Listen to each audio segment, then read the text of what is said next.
안녕하세요. 삼성서울병원 암병원 암교육센터 조주희입니다. 벌써 12번째 시간입니다.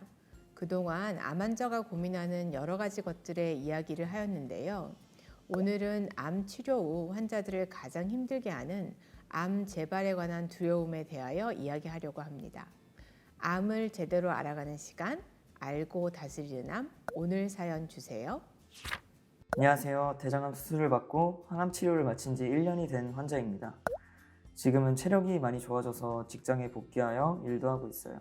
그런데 정기검진 날짜가 다가오면 일이 손에 잡히지도 않고 초조하고 불안합니다. 검사 결과가 좋지 않아서 다시 치료를 받게 될까봐 걱정이 돼요. 저만 이런 건지 이럴 때 어떻게 해야 하는지 궁금합니다. 치료가 끝나고 1년이 지났는데도 암이 재발하면 어쩌나 걱정이 많으신 것 같네요. 일반적으로 암 재발에 대한 걱정이 가장 심한 때는 치료를 막 마쳤을 때라고 합니다.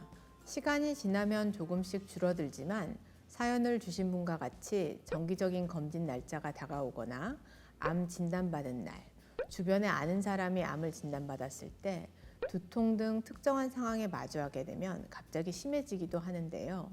암 재발은 실제 드물지 않게 생기는 일이기 때문에 걱정을 하는 건 자연스러운 일입니다. 암이 재발해서 힘든 치료 과정을 다시 겪어야 하는 건 아닌지, 안정된 일상을 잃어버리고 가족을 힘들게 하는 건 아닌지 등 불안할 수밖에 없죠. 하지만 이런 걱정과 두려움이 과도하면 사랑하는 사람과의 관계에 부정적인 영향을 끼치고 일상생활에 어려움이 생길 수도 있습니다. 이런 두려움은 나만 느끼는 감정이 아닙니다. 많은 암 환자가 암 재발에 대한 두려움을 호소하는데요. 삼성서울병원에서 2012년부터 2017년 사이 악성 림프종 환자 467명을 대상으로 암 재발에 대한 두려움과 사망률을 분석한 결과 전체 환자의 84%, 즉 100명 중에 84명이 어느 정도 재발에 대한 두려움을 있다고 답했고 16명은 매우 심하다고 답했습니다. 또한 예후가 좋으면 암 재발에 대한 두려움도 적을 것이라는 예상과 달리 저위험군 림프종 환자들도 불안이 높았습니다. 그렇다면 암 재발에 대한 두려움은 어떻게 다스려야 할까요? 첫째, 나를 불안하게 만드는 원인을 생각해보고 계획을 세워보세요. 예를 들어 정기 검진 날짜가 돌아오는데 검사 결과가 나쁘게 나오지 않을까 걱정이 된다면 정기 검진을 받으러 가기 며칠 전부터 친구와 만나서 커피를 마신다거나 검진 날과 결과가 나오는 날에는 나를 위한 특별한 선물을 주는 등 두려움을 관리할 수 있는 계획을 함께 세워보세요. 정기 검진은 암 재발에 대한 두려움을 느끼게 하는 계기일 수 있습니다. 하지만 검사에 대한 불안 때문에 검사를 안 할 수는 없습니다.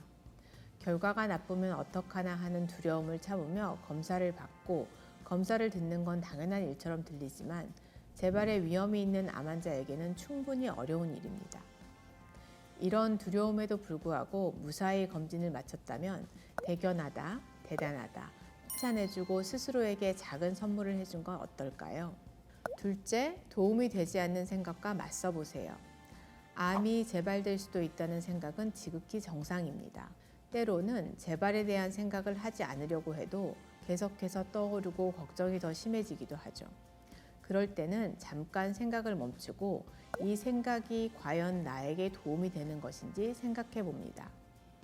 아직 정확하지도 않은 사실 때문에 걱정만 하고 있는 것은 아닌지, 걱정과 불안이 내 생활에 방해되지 않도록 생각의 균형을 잡는 연습을 해보세요.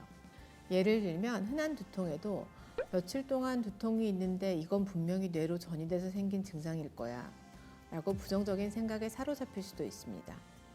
이럴 때는 암을 진단받기 전에도 가끔 두통이 있었는데 그런 걸 수도 있어. 계속되면 병원 가서 확인해보자 라고 생각하고 현실적인 방향으로 생각을 바꾸어 보세요. 두려움에 맞선다고 해서 힘들어하는 자신을 무시하라는 것이 아닙니다. 중요한 건 두려움과 연결되어 있는 부정적인 생각을 알아차리고 그것을 조절할 수 있는 방법을 찾는 것입니다. 셋째, 안전하고 편안한 환경에서 내 이야기를 그대로 들어줄 수 있는 사람에게 내가 느끼는 두려움을 터놓고 이야기해 보세요. 주변 사람들이 걱정하고 부담스러워할까봐 재발에 대한 이야기를 하지 않기도 하지만 누군가에게 털어놓는 것으로만으로도 외로움과 고립감은 줄어들 수 있습니다.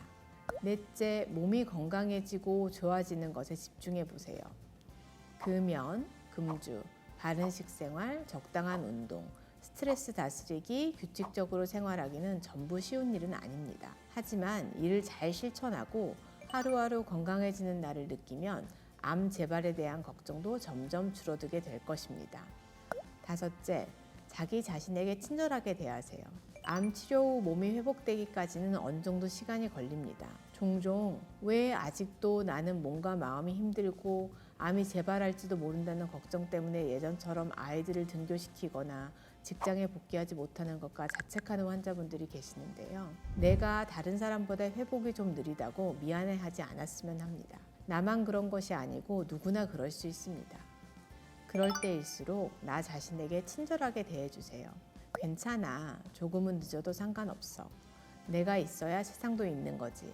나는 나를 사랑해 라고 말하면서 다독여주세요. 느리지만 기다리면서 하루하루 지내다 보면 지금은 어려운 일들도 점차 쉬워지고 재발에 대한 두려움도 줄어들 것입니다.